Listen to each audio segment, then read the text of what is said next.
Hello friends, welcome to my channel taste trips tips. ഇനി ഞാൻ തയ്യാറാക്കാൻ പോകുന്നത് പൈനാപ്പിൾ റവ കേസരിയാണ്. ഇതൊരു ഡെസേർട്ട് ഐറ്റമായിട്ട് ഉപയോഗിക്കാം, അതുപോലെ തന്നെ ഒരു ബ്രേക്ക്ഫാസ്റ്റ് ഐറ്റമായിട്ട് ഉപയോഗിക്കാം. അതിനായിട്ട് ഒരു പാൻ അടുപ്പിൽ വെച്ച് ചൂടാക്കുക. അതിലേക്ക് ഒരു 1/4 കപ്പ് നെയ്യ് ഒഴിച്ചു കൊടുക്കുക. നെയ്യ് ചൂടായി വരുമ്പോൾ 1 കപ്പ് റവ ഇട്ട് നന്നായിട്ട് വറുത്തെടുക്കുക. റവ സാധാരണയായി ഉപ്പുമാവ് ഉണ്ടാക്കാൻ ഉപയോഗിക്കുന്ന അതേ റവ തന്നെയാണ് ഞാൻ ഉപയോഗിക്കുന്നത്. മീഡിയം ഫ്ലെയിമിൽ ഇട്ട് വേണം വറുത്തെടുക്കാൻ, ഒട്ടും തന്നെ കരിഞ്ഞു പോരുത്. ഒരു 3 മുതൽ 5 മിനിറ്റ് വരെ ഒന്ന് റോസ്റ്റ് ചെയ്തെടുക്കുക. ഇത് റോസ്റ്റ് ചെയ്ത് കഴിഞ്ഞാൽ വേറൊരു പാൻ അടുപ്പിലേക്ക് വെക്കുക. അതിൽ 2 ടേബിൾ സ്പൂൺ നെയ്യ് ഒഴിച്ചു കൊടുക്കുക.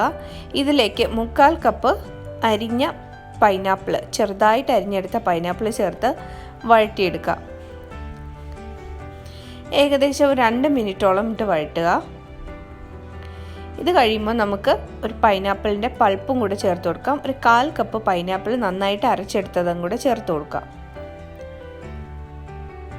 നന്നായിട്ട് ഇളക്കുക. അതിനുശേഷം ഒരു 2 മുതൽ 3 മിനിറ്റ് വരെ അടച്ചു വെച്ച് വേവിക്കുക.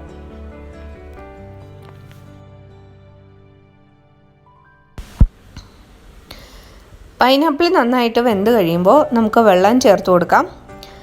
1 കപ്പ് റവയാണ് ഞാനിവിടെ എടുക്കുന്നത്, അതുകൊണ്ട് തന്നെ 2 കപ്പ് വെള്ളം ആവശ്യമുണ്ട്. 2 കപ്പ് വെള്ളം പൈനാപ്പിളിലേക്ക് ഒഴിച്ച് തിളപ്പിക്കുക. ഇപ്പം നന്നായിട്ട് തിളച്ച് കഴിഞ്ഞിട്ടുണ്ട്. ഇനി നമുക്ക് നേരത്തെ വറുത്ത് വെച്ചിരിക്കുന്ന റവ ചേർത്ത് കൊടുക്കാം. റവ ചേർക്കുമ്പോൾ പ്രത്യേകം ശ്രദ്ധിക്കേണ്ടത്, ഇത് കട്ട പിടിക്കാൻ പാടില്ല. അപ്പോൾ റവ ചേർത്ത ഉടനെ തന്നെ നന്നായിട്ട് ഇളക്കി കൊടുക്കുക. ഏതെങ്കിലും കാരണവശാൽ കുറച്ച് കട്ട പിടിച്ചിട്ടുണ്ടെങ്കിൽ അത് തവി കൊണ്ട് തന്നെ പൊടിച്ചു കൊടുക്കുക. ഒന്ന് നന്നായിട്ടൊന്ന് പ്രസ് ചെയ്ത് കൊടുക്കുമ്പോഴത്തേന് ആ കട്ട ഇങ്ങ് മാറിക്കിട്ടും. നന്നായിട്ട് ഇളക്കി യോജിപ്പിക്കുക.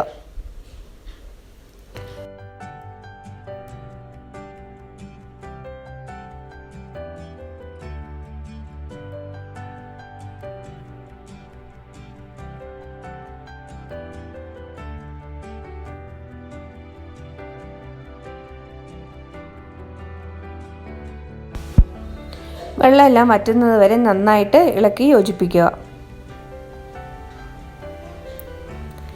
ഇനി നമുക്ക് 2 നുള്ളു ഉപ്പ് ചേർത്ത് കൊടുക്കാം.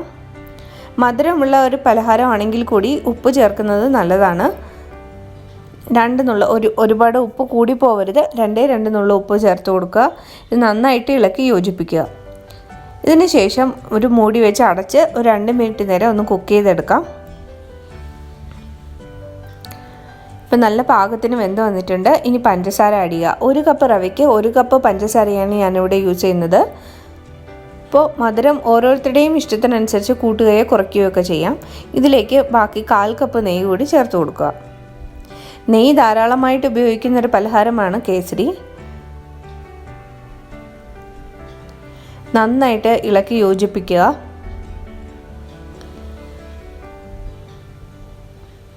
മീഡിയം ഫ്ലെയിമിൽ വെച്ച് വേണം ഇത് കുക്ക് ചെയ്തെടുക്കാൻ. അടിയിൽ പിടിക്കാതെ നോക്കണം.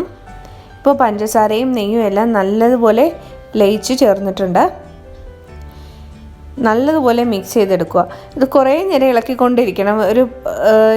നെയ്യും പഞ്ചസാരയും ചേർത്ത ശേഷം കുറച്ച് സമയം ഇളക്കിക്കൊണ്ട് തന്നെ ഇരിക്കണം. ഇപ്പോൾ ആവശ്യത്തിന് കളർ ചേർത്ത് കൊടുക്കുക. ഞാനിവിടെ കുങ്കുമപ്പൂവ് കുറച്ച് നേരം വെള്ളത്തിൽ കുതിർത്ത് വെച്ചതിന് ശേഷം ആ വെള്ളമാണ് ഉപയോഗിക്കുന്നത്.